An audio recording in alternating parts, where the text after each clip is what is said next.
My name's Katie Howard. I teach at Cal State LA, and it's my pleasure to be able to moderate this panel, which is going to get started with Ray Briggs' paper, Should Non-Monogamy be Consensual? Ray Briggs is a professor of philosophy at Stanford University. They've published numerous articles in formal epistemology and metaphysics, and have a new book titled What Even Is Gender?, which is a question I ask myself. Co-authored with B.R. George, forthcoming with Routledge University Press. They've also published 3 collections of poetry. So let's welcome Ray.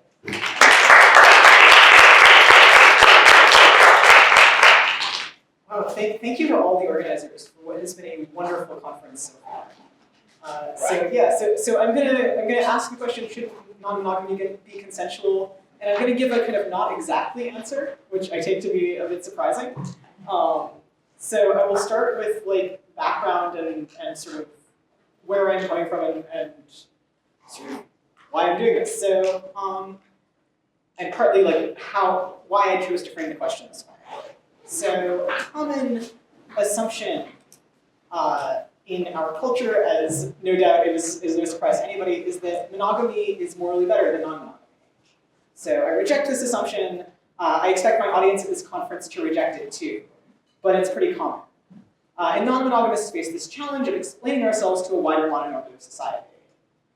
I take it that some what look like departures from monogamy are morally bad. So cheating is an example. And so if you're trying to justify yourself to a mononormative society, you want to know what differentiates things like polyamory from this example. And I don't want to focus exclusively on polyamory, but polyamory was one positive descriptor of a kind of non-monogamy that I take to be not ipso facto morally bad. So one common answer is that polyamory and its relatives are consensual, and cheating is not consensual. And I think that this common answer isn't quite right, because it doesn't really capture what is the salient ethical difference between polyamory and other kind of like relatives of polyamory versus cheating. So, all right, so I'm going to do a lot of defining my terms in this talk, and I think the defining my terms kind of makes my answer be what it is. So if you don't like the definitions of my terms, that is a good place to object. So I tried to figure out what I thought non-monogamy was, and I had a much easier time defining monogamy. So I think monogamy is roughly a commitment to having either exactly or at most one partner, where the exactly versus at most won't be super relevant to the talk. And I take it that like a nice thing about defining it this way is that you can fill in the different sort of fuzzy parts of this definition differently and get different conceptions of monogamy, which I think is a feature because people don't agree about like which conception of monogamy they have in general. So partnership generally includes like sexual activity, kind of emotional closeness, or kind of like socially being somebody's like efficient person. And so there are like different kinds of monogamy and non-monogamy, sexual, emotional, and social, corresponding to these readings of partnership. You could also have them bundled and just think like a partner has to be all of these things or have 2 of them bundled. I think commitment is also fuzzy and on purpose. So I think there are general social expectations that everybody is committed to having either exactly or at most one partner. You can also have an agreement between individuals that they will have at most one partner, usually the other person in the agreement, or a personal policy. So if somebody can have a personal policy of wanting to have either exactly or at most one partner. And the duration and scope of having one partner is kind of famously fluid. Like you can have serial monogamy where you have one partner at a time, or you can have expectations of lifelong monogamy. So non-monogamy is something to do with not being monogamous. I don't think it's just the complement of monogamy. For like annoying like analytic philosopher reasons, which I'm going to give you a lot of in this talk. So like rocks are not non-monogamous nor are they monogamous. But like restricting to humans, like somebody who's taken a vow of celibacy might not be monogamous in some ways, but I don't think they're non-monogamous either. Or somebody who's just not interested in these kinds of partnerships at all. So I think non-monogamy, I'm going to read it as a conscious refusal of the commitment that's involved in monogamy. So this wouldn't include like somebody who just hasn't thought about whether they are going to be monogamous or not. I think a weakness of this characterization is that if you have a society where monogamy is not the expectation, I'm not sure that like non-monogamy might capture what's going on in that society. But I'm kind of focused on the society I inhabit where monogamy is the expectation. All right, so that is what I take monogamy and non-monogamy to be. Okay, and then cheating, I should say a bit about what I take cheating on one's partner to be. So I think it's representing yourself as having exactly one partner, usually to the partner in question, but then taking additional partners. So I don't think that this has to involve extended deceit.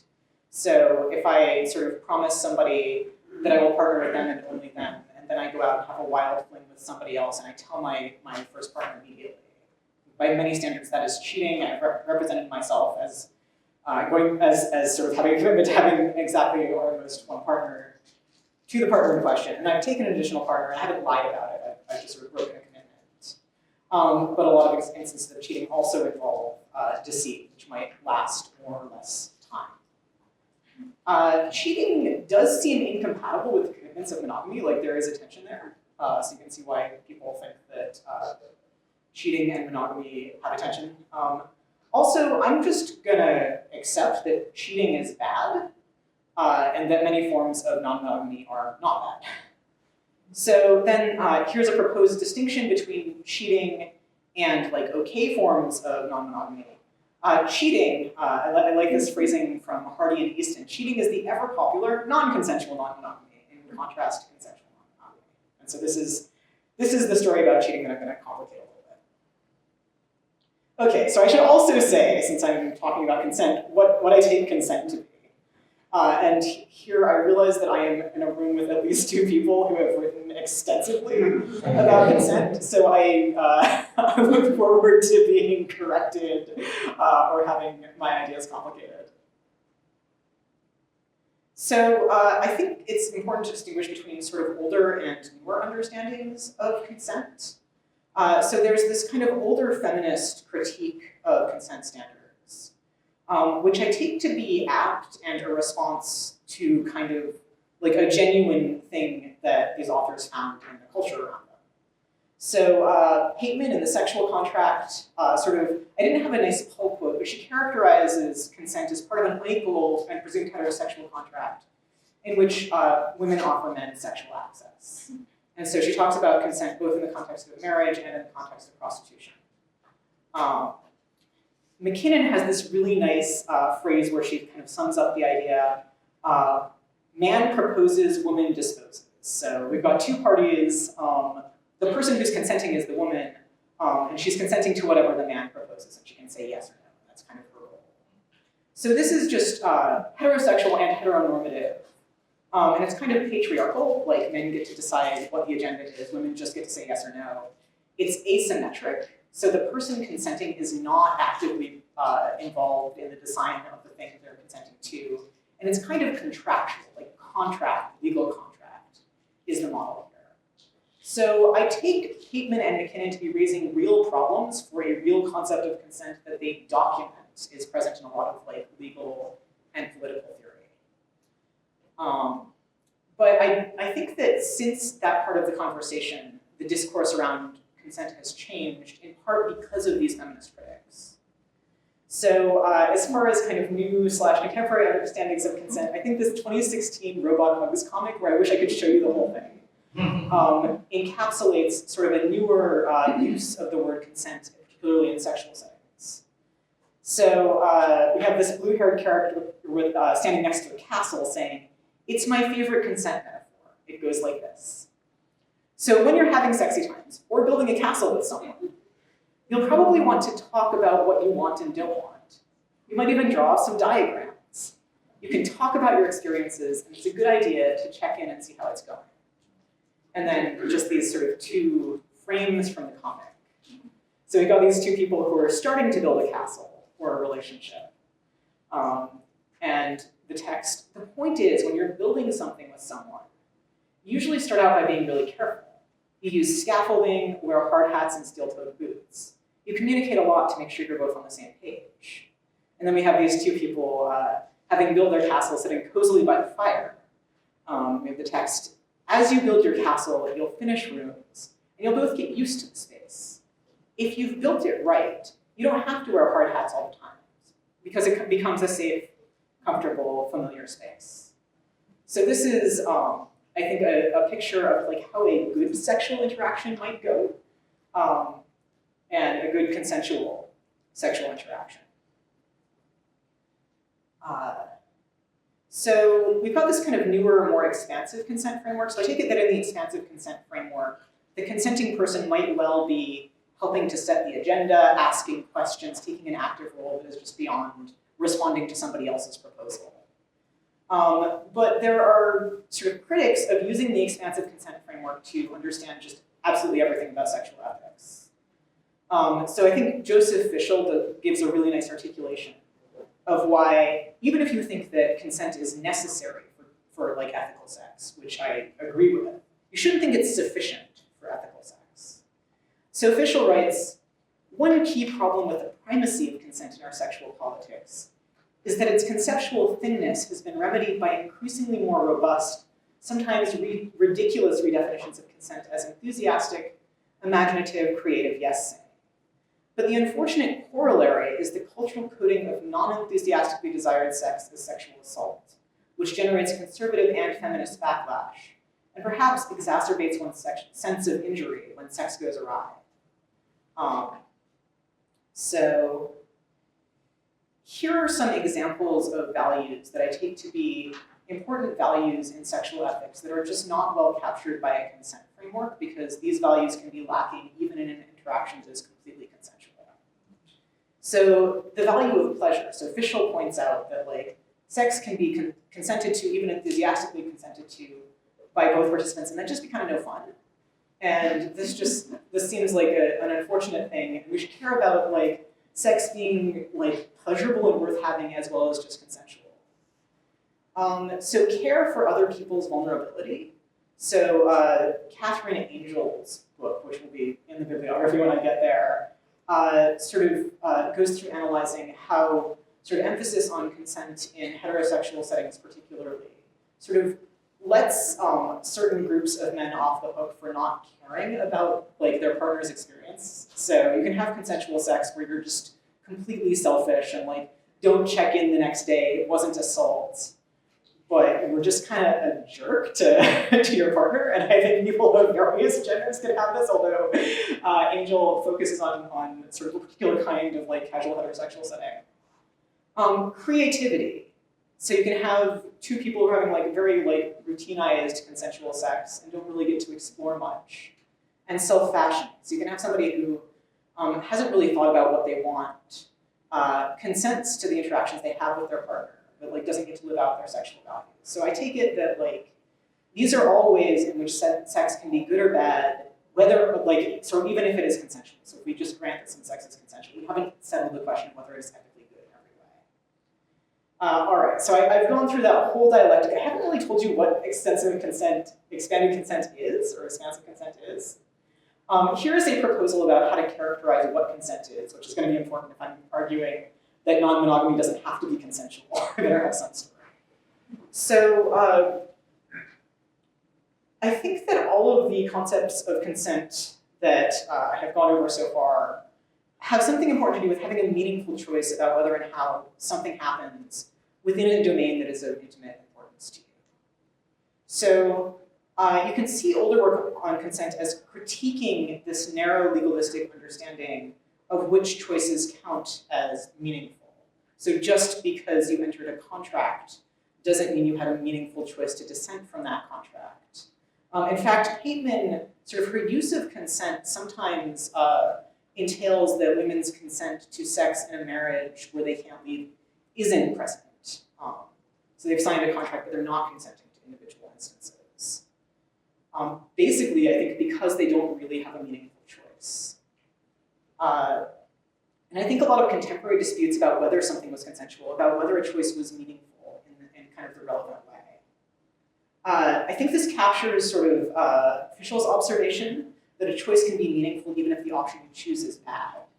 And I think that a lot of the other critics of a consent framework as like a totalizing framework. You can see as criticizing this idea that consent makes sex good, as opposed to just gave you a meaningful choice, so you could have a chance to choose something that was good by your rights. So I think my critique of the consent framework is a little bit different because I have this like, in a domain that is of intimate importance to you, and that is what I'm concerned with, and that is what I think is sort of concern in discussions about sort of whether non-monogamy is or isn't consensual. So what is in the domain that belongs to you and that you can meaningfully consent to or not consent to? So not everything, and I wasn't going to get through this talk without giving you this meme. So we have this couple allegedly having consensual sex. This man consents, this woman consents, but isn't there somebody they forgot to ask? Jesus doesn't consent. And like, okay, this is like was a joke from its inception. But I think the joke is that you don't really have to ask Jesus' consent because nothing in his body or his intimate domain is involved in this sexual interaction. It's not his business in some sense. So, okay, so here's a kind of a breakdown of some things that are in your domain and some things that are outside your domain. And this is a place where I think I need and welcome some objections and arguments. So I don't buy the idea that your domain is completely natural and immune to any kind of cultural construction. But I do think that there's this meaningful distinction between stuff that is and stuff that is not of intimate importance to you in the relevant way, even when the stuff that is not of intimate importance to you or in your domain can really affect how you feel and how your life is going. So I think definitely in your domain is how other people touch your body. But I don't think that just a narrow mechanical reading of what is in your domain makes the best sense of like the concept of consent that I'm interested in. So whether and how others share certain kinds of intimate information about you, it seems like unauthorized sharing of certain kinds of information can be a violation of consent. Certainly this is so with like boudoir photos, but it's also the case, like I think if my partner tells everybody like what I'm like in bed and I didn't consent to that, I do have a claim to have been violated. I think, so there's this whole like also domain of intimate disclosure that can be violating of consent. So I think like dick pics on dating apps are kind of the first case that springs to mind, where somebody can give me information in a way that is violating of me. And I think like, so this is interesting because some of the stuff outside of the domain is also me getting information. But I think there's a difference between sort of directed information and undirected information. So that sending me personally a dick pic is different from, say, posting your, like putting a billboard of your dick pic on the interstate. Like both of them are rude, but only one of them I can claim as a violation of me personally. So things that seem outside your domain. So I think this is like a thing I hate about like debates about whether we should have kink at Pride. So whether a stranger wears pup masks to the Pride parade is sort of not mine to consent to or dissent from, even if I happen to see them. Like maybe I don't want to see them, but they're not wearing the pup mask at me, so I can't claim to have been violated by it. Also things like, so if my friend self-harms, I think it's wrong for me to say I didn't consent to that, even though I think it can be very bad for me as well as for them. It's still not my body, and their body is not mine to take charge of. I think whether your child is sexually active is an example of something that's not in your domain, even though you might have a lot of reasons to care about it. And I think your partner's sexual activities outside your relationship just fall much more in this outside your domain than inside your domain boundary on any, like, or on ways of drawing your domain that seem sensible because you don't own your partner's body or your partner's sexuality. So how can I consent to or withhold consent from my partner's sexual activities that don't involve me? So, all right, so I still don't know how to draw the line between domains.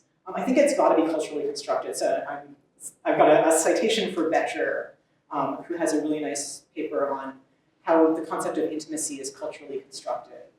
and sort of particularly the intimacy of like sharing information is culturally constructed. Okay, so it seems like I can't consent to or dissent from what my partner does with their body outside of our relationship. You might think that doesn't show that cheating doesn't cause some kind of consent problem. So we know that deceit can undermine consent because it can deprive somebody of the information about their choice situation that they need to make a meaningful choice. So here's a kind of a case where somebody looks like they're cheating and also violating their partner's consent. So if they contract an STI through sex outside their relationship, which their partner didn't know about, and they go on to have unprotected sex with their partner, and that sex plausibly isn't consensual because if the partner had known what choice situation they were in, they would not have agreed to have unprotected sex with the person. They may have discussed this with the person, in which case they have said no to a thing that they then got anyway without their buying. So I do think that is a way of depriving people of meaningful choice. But I don't think that this is what's wrong with all cheating, because not all cheating involves the level of deceit necessary to vitiate a meaningful choice. And exactly what level of deceit that is kind of complicated. But I think not all cheating involves this level of deceit. And definitely not all cheating involves any exposure to STI risk whatsoever. Because people, you can break a monogamous commitment that is a commitment to sort of only sharing emotional intimacy with one person. Or you can sort of use protection and get tested with your outside partners. And then there's maybe a low amount of STI risk depending on how you want to quantify risk. So another suggestion, and thanks to Jess White for this point, is that extensive deceit might undermine my consent. Sorry, that should say intimate sharing, not intimidate sharing.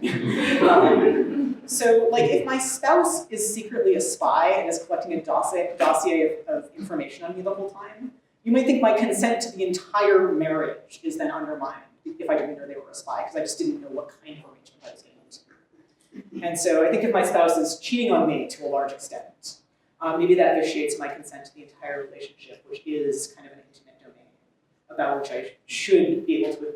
So what is maybe vitiated is not my consent to their having sex outside their relationship, but to their being in their relationship with me.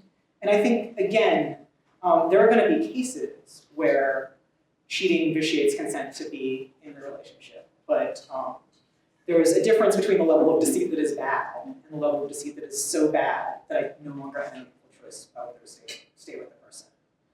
You can so sometimes I find out that my partner has been cheating, and I say, I will stay with you anyway, which suggests that my consent to be in the relationship hasn't been vitiated in the sense that none of the factors that were relevant to my having a meaningful choice were absent. But nonetheless, my partner has done something wrong. So I think I've spoilered this one, but I don't think any of this makes cheating okay, just because it's not a violation of consent. It's bad to break your agreements. It's bad to lie to people, and we don't need the consent framework to explain why these things are bad. All right, so I don't think that consensual non-monogamy accurately captures what is acceptable about non-monogamy. So what should I say instead? So one thing that a lot of people say is ethical non-monogamy. So consent ethics doesn't offer a full explanation of what's wrong with cheating or what differentiates it from regular non-monogamy. Ethical non-monogamy might be a good thing to say instead. I have some concerns about this proposal. So first concern is that non-monogamous people who are not cheating on their monogamous spouse can still behave unethically. They can also cheat on each other but still be non-monogamous. You could have polyamorous people who cheat on their partners with other parties that their partners don't know about. There are also other unethical things that aren't like cheating, nor are they cheating. Somebody who collects partners like Pokemon and then doesn't give any of them sufficient time and attention and is plausibly behaving unethically. Unicorn hunters who draw in some naive third party with promises that they then fail to keep are plausibly behaving unethically, at least some unicorn hunters. So I don't think that ethical non-monogamy is an accurate description of all forms of non-monogamy that aren't cheating. There's the weirdness of labeling yourself ethical. Like, it's like labeling yourself a doctor who doesn't do malpractice. Doctors should do malpractice, but you don't put that on your door. And then there's also just this presumption that non-monogamy is unethical unless otherwise specified, which you might want to dissent from. So I think just non-monogamy works fine without qualifiers. Cheating in a monogamous relationship, so I avoided spoiling this, but I think it's actually a form of monogamy as I have defined monogamy. So it involves a commitment to have at most one partner, which is what I said monogamy is. It involves a commitment that you then fail to stick to, but you've still made the commitment. And in fact, I think the problem with cheating on a monogamous partner essentially centrally involves the fact that it is monogamy. Without the monogamous commitment, there would be no commitment breaking. And so you wouldn't have done the unethical thing that cheating consists in. So awkward observation, as I've defined things, some monogamous cheating might also come out as non-monogamous because non-monogamy is about refusing monogamous commitment. So there's this, I think, open question about whether you can make and refuse a commitment at the same time. And you might think, like, refusing the commitment has to preclude making it. See, like, similar debates in non-classical logic about affirming and denying. Even if some monogamous cheating comes out as non-monogamy on my definition, like A, maybe my definition is bad and I should revisit it. But B, it's coming out as non-monogamy I don't think is actually central to its wrongness. If I make a commitment, do not refuse the commitment and break the commitment. I've done something wrong. So being monogamy is kind of essential to the wrongness of monogamous cheating. Being non-monogamy, if it is present, is not essential to the wrongness. So I think non-monogamy is just already distinct from cheating. They cross-cut each other. So no qualifiers are really needed here. So there is still this question about how to communicate with the broader mononormative culture. And I don't want to dump on anybody who uses sort of conceptually imperfect tools in a conceptually imperfect world. I am more interested in pointing out the ways in which, sort of once you've got to a 201 level, thinking about non-monogamy in terms of consent is a little bit distorting. So in conclusion, non-monogamy is sometimes described as consensual to distinguish it from cheating. But cheating on your partner is not bad because it's non-consensual. Because your partner's sexuality is just not a domain about which your consent matters. I think cheating on your partner is still bad, and certainly nothing I've said in this talk is a reason to think that it's not bad. But we don't need any extra terminology to distinguish non-monogamy from cheating, since the two concepts are logically independent. And monogamous cheating is bad, partly, in fact, because it is a form of monogamy. I am completely unsure about how to communicate any of this in a room of less friendly people. So I'm happy to take questions about that, in addition to questions about all the other things you no doubt have questions about. And here are some